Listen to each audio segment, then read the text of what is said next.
Day 557 of the Ukrainian War Map, also known as the Russo-Ukrainian War. Juzzy here, and today is another update as I take a simplified and down-to-earth approach to some of the most important happenings on the ground in Ukraine.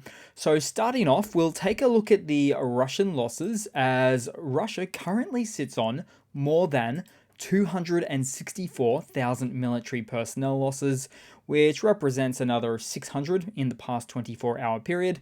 Then as for hardware losses, so 5 tanks, 12 APVs, and a regularly whopping 22 artillery systems. In fact, now that August is over, we can see that the AFU has set a record for the destruction of Russian artillery, 691 in total. Then we'll head back across to the map today, where I must at least briefly mention that near the very beginning of the weekend, Russia once again was dealing with Ukrainian drone incursions into the northwestern Peskov region. The location where Ukrainian forces had just days earlier devastatingly flattened out some Russian Il-76 aircraft. And as for this latest unmanned sortie of Ukrainian drones, the target or results were unclear, but it is likely that it was again directed at the airbase, as Russian air defenses were certainly active in the region.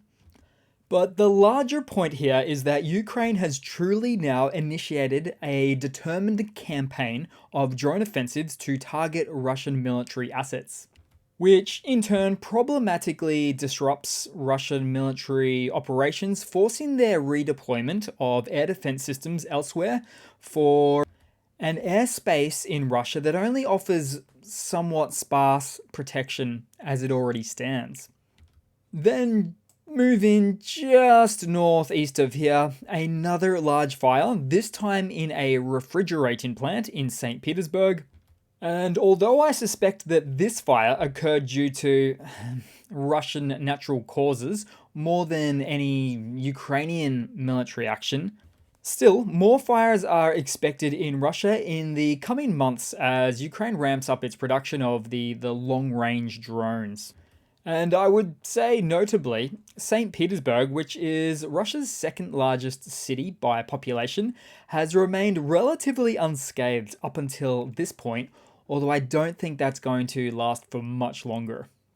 Then we'll briefly head down to the Ukrainian map of in the area of the Donbass, as the Russian army performed some shelling that reached the town of Kramatorsk.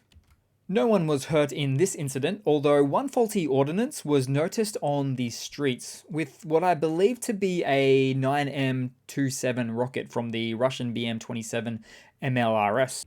And that platform itself, of which doesn't have a lot of precision. It's more designed to deliver a salvo of rockets to a general target area. Which then of course begs the question, why would Russia even fire these types of weapons in the vicinity of a town with civilians in the first place? But let's not go there today.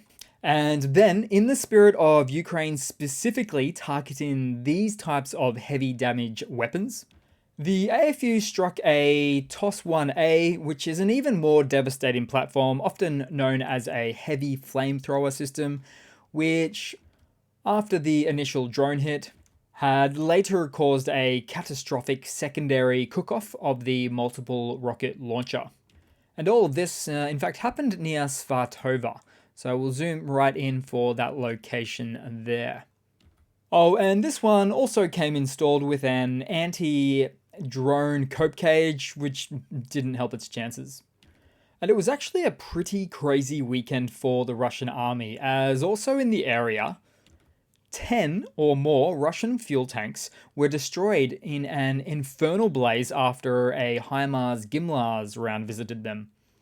But then moving on down the map, since I'm in the general region today, I will briefly mention on Klishchivka. So we'll just scoot on across here, so a little bit south of Bakhmut, as the Ukrainian military controls approximately 75 to 80% of the settlement now, contrary to this not yet updated map.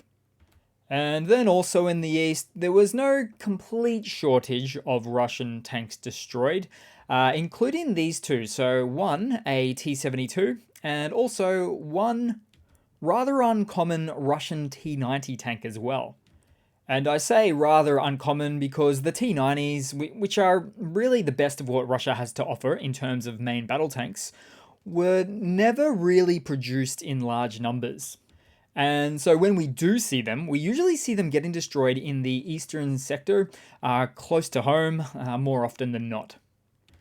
Then we'll head on down south as the Ukrainian offensive continues, relentlessly, in fact, as the Ukrainian forces have actually made further gains than what this map would suggest as well, as they entered Zavitne Bazhanya, which is just one stop away from the more strategic settlement of Staromlinivka, a place no less where Russian forces have been defensively attempting to set up more dragon's teeth, which truthfully are just the really ineffective Russian cope cone variants.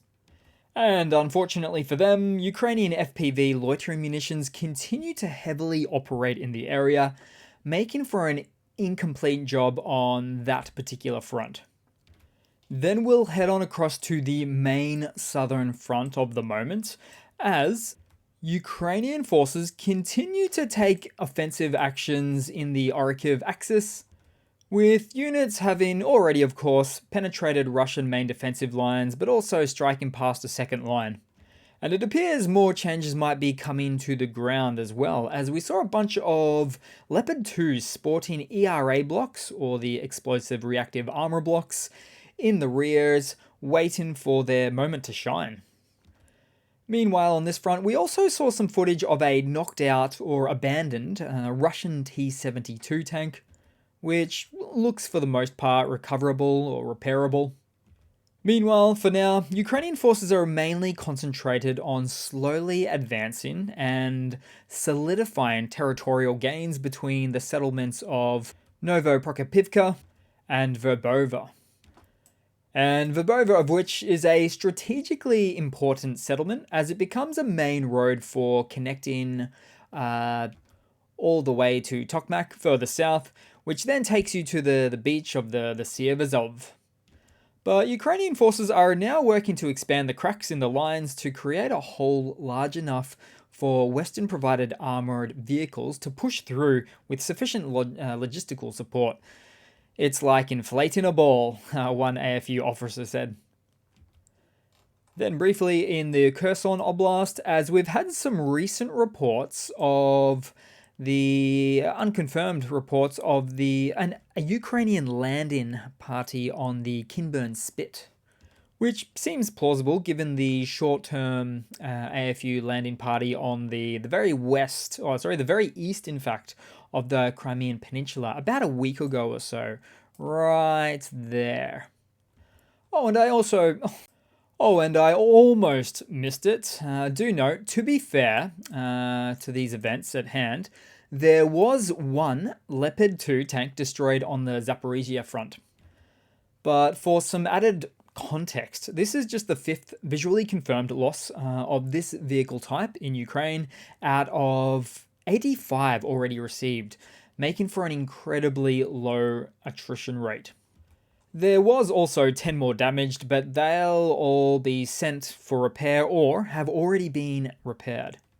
Then we'll head across to some news for today, and we'll start out with some hardware news. So the first batch of US Abrams tanks are now expected to arrive in mid-September, so this month, in Ukraine. So this will include 10 out of the pledged 31 from the States. And all this comes after the completed training of the 200 Ukrainian military personnel, making for events like this finally moving ahead. And you can bet that the US will leave very little to chance here, as they'll be supplying some mine roller equipment as well. Then in some other news, the Ukrainian intelligence SBU has developed a different variant of new drones, as seen in this footage, whereby you can see the eruptive munition with a familiar effect like that of what you've probably seen before of the aftermath from the HIMARS GIMLARS tungsten ball damage. In fact, this particular drone, which is hidden in the video for security reasons, was stated by the Ukrainian MOD as already used in the Kursk strike from a few weeks ago. You might remember that one that took out 4 Su-27s/Su-30s and 1 MiG-29. So Ukrainian capabilities are actually becoming quite scary.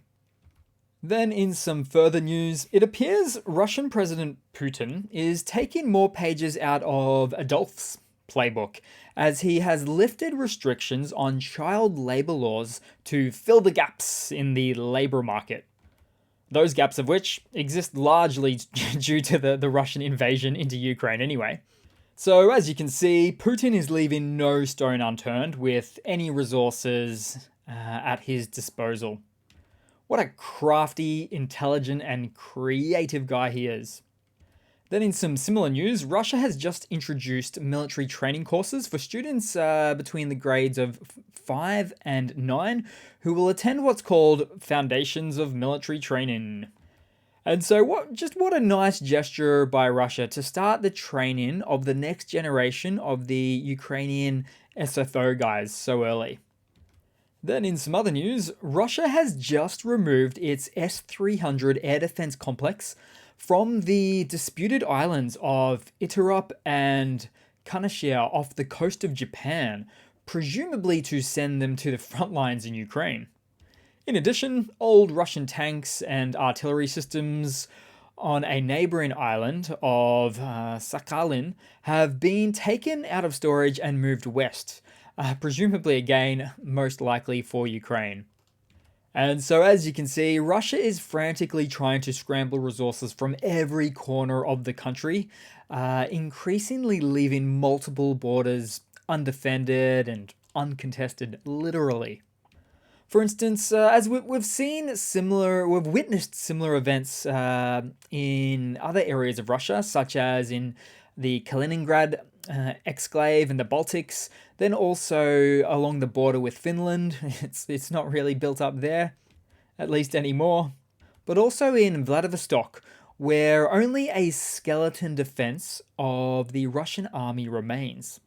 All in what is more and more turning into a clear case of Russia actually demilitarizing themselves and not the other way around as it pertains to Ukraine, which is what Russia would have liked to achieve in the first place. Then in another lighter segment, so this footage is yet another celebrated birthday by Ukrainian soldiers on the front lines.